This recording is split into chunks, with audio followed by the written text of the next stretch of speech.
ഇന്നത്തെ അറിയിപ്പുകൾ. കുടുംബാരോഗ്യ കേന്ദ്രത്തിൽ ആഴ്ചയിൽ 2 ദിവസം പ്രത്യേക ക്യാൻസർ സ്ക്രീനിംഗ് ക്ലിനിക് സജ്ജമാകുമെന്ന് സംസ്ഥാന ആരോഗ്യമന്ത്രി വീണ ജോർജ്. പുരുഷന്മാർക്കും ക്യാൻസർ സ്ക്രീനിംഗ് സംവിധാനം ലഭ്യമാക്കും. ആരോഗ്യവകുപ്പിന്റെ ആരോഗ്യം ആനന്ദം അകറ്റാം അർബുദം ജനകീയ ക്യാൻസർ ക്യാമ്പയിനിന്റെ ഭാഗമായാണിത്.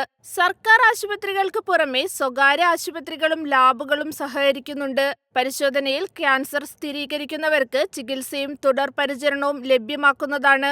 BPL വിഭാഗക്കാർക്ക് പൂർണ്ണമായും സൗജന്യമായിട്ടാണ് പരിശോധന. APL വിഭാഗക്കാർക്ക് മിതമായ നിരക്കിലും പരിശോധനാ സൗകര്യം ഒരുക്കിയിട്ടുണ്ട്.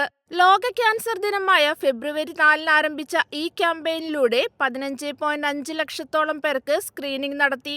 ഇവരിൽ ആവശ്യമായവർക്ക് തുടർ പരിശോധനയും ചികിത്സയും ഉറപ്പാക്കാൻ നിർദ്ദേശം നൽകി. ക്യാമ്പയിനിലൂടെ നിലവിൽ 242 പേർക്ക് ക്യാൻസർ സ്ഥിരീകരിച്ചിട്ടുണ്ട്. News desk MyFin TV. Focus point orientation പ്രോഗ്രാമിലൂടെ അഭിരുചികൾക്കനുസരിച്ച് കോഴ്സുകൾ തിരഞ്ഞെടുക്കാൻ വിദ്യാർത്ഥികൾക്ക് അവസരമുണ്ടെന്ന് പൊതുവിദ്യാഭ്യാസ വകുപ്പ് മന്ത്രി വി ശിവൻകുട്ടി.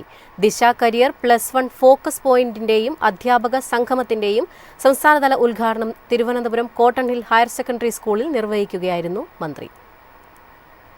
സംസ്ഥാനത്തെ മുഴുവൻ ഹയർ സെക്കൻഡറി സ്കൂളുകളിലും 10ാം ക്ലാസ് പാസ്സായ വിദ്യാർത്ഥികൾക്ക് രാവിലെ 10 മുതൽ 1 മണി വരെ ആഫ്റ്റർ 10th ഫോക്കസ് പോയിന്റ് എന്ന പേരിൽ ഒരു ഓറിയന്റേഷൻ പ്രോഗ്രാം നടത്തുന്നു. ഹയർ സെക്കൻഡറി വിഭാഗം career guidance and adolescent counselling സെല്ലിന്റെ ആഭിമുഖ്യത്തിലാണ് നിലവിൽ പരിപാടി ഒരുക്കിയിട്ടുള്ളത്. വിദ്യാർത്ഥികളെ സഹായിക്കുന്നതിന് എല്ലാ ഹയർ സെക്കൻഡറി സ്കൂളുകളിലും പരിശീലനം ലഭിച്ച ഒരു അധ്യാപകൻ കരിയർ ഗൈഡായി പ്രവർത്തിച്ചു വരുന്നു. 10ാം ക്ലാസ് പരീക്ഷയിൽ തുടർ പഠനത്തിന് അർഹത നേടിയ വിദ്യാർത്ഥികളുടെ മുമ്പിൽ ഒട്ടേറെ തുടർ പഠന സാധ്യതകളുണ്ട്.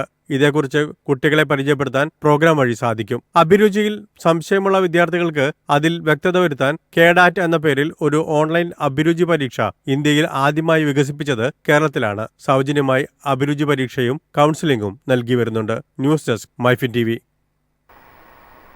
ബംഗാൾ ഉൾക്കടലിലും അറബിക്കടലിലും കാലവർഷമെത്തി. കേരളത്തിൽ കാലവർഷം ഈ മാസം 27ഓടെ.